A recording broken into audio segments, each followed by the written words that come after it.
Probably recognized it when I was 5 years old. Definitely got teased a lot. Made me not confident in school. I wouldn't raise my hand up because I already got the answer, but I'm already stuttering. Because I didn't have the confidence, and so I just always sat back in class and just really never said anything. You know, what we want for young children is to not say the word, to not try to say something different, because you may have memories of times where you've done that, like in the class where you knew the answer and you say it differently and you walk away knowing that that opportunity escaped you. I just want children to know it's okay. Yeah. Some of the most affluent, richest, Yes. raddest, talented people in the world stutter. It's never going away. It's okay. And you know, when you're great at something, you get teased. So when people say, why are you stuttering? You should say, why aren't you stuttering? You know, some people are short, you know, some people with bigger muscles, some people are skinny. These are things that happen, but some of the most brilliant people in the world stutter.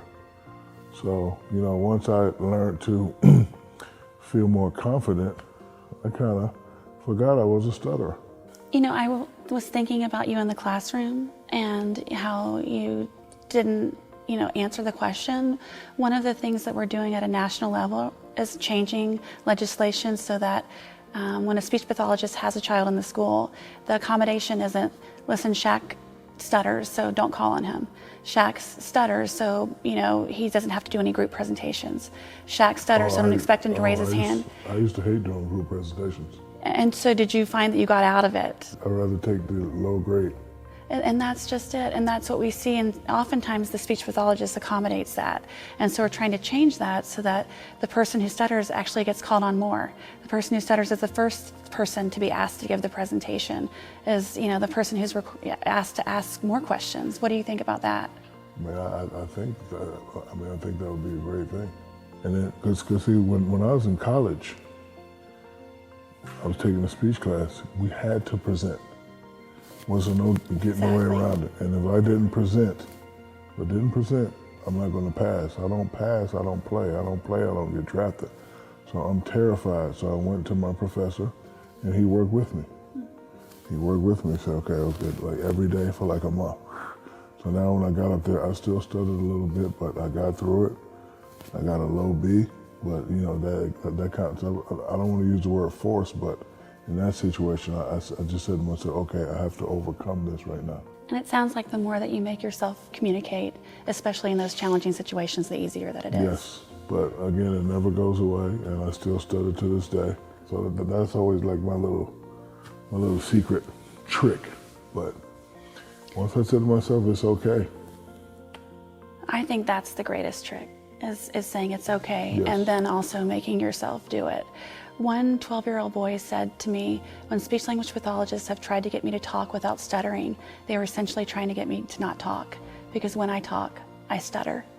And so I think that, you know, I would just like for you to give like a message to people who are working with children who stutter, and to say to them how maybe they could have helped you as a young child. What could they have done?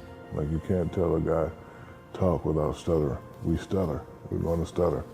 I think we should be teaching ways to cope with it and, you know, better our communications. Our whole focus is helping people to make sure that stuttering doesn't rob them from living their lives to the fullest. That's the slogan, Dream, Speak, Live, because for many people that we work with, they've stopped dreaming because they can't even imagine themselves doing anything. And that's a no-no. Right. You can never stop dreaming, ever stop dreaming. If I would have stopped dreaming, I wouldn't be having this interview with you right now. The other thing that we do, and then I want to be respectful of your time, is that we have a What I Wish Wednesday, because what I've learned over almost 3 decades of research is that I've learned from the people who stutter that I've worked with, and learned from their stories, their experiences. And so I learned by asking them, what do you wish people knew about stuttering? So if you could just say, you know, what you wish, what would that be? I would like to change it up. I would like to give you your roses. You are a new way thinker, a new age thinker. This is the millennium. You know, the old ways of doing things have been going out the window. I really love your approach in what you're doing. You want us to face it and understand it and, you know, get through it. So I want to give you your roses and let you know that I'm behind you. Whenever you need me to come talk to the kids and, you know, give them inspiring stories, I just want to say I love you for this, because listening to you and reading all the other stuff, it's different sides of the coin, but I like your side better.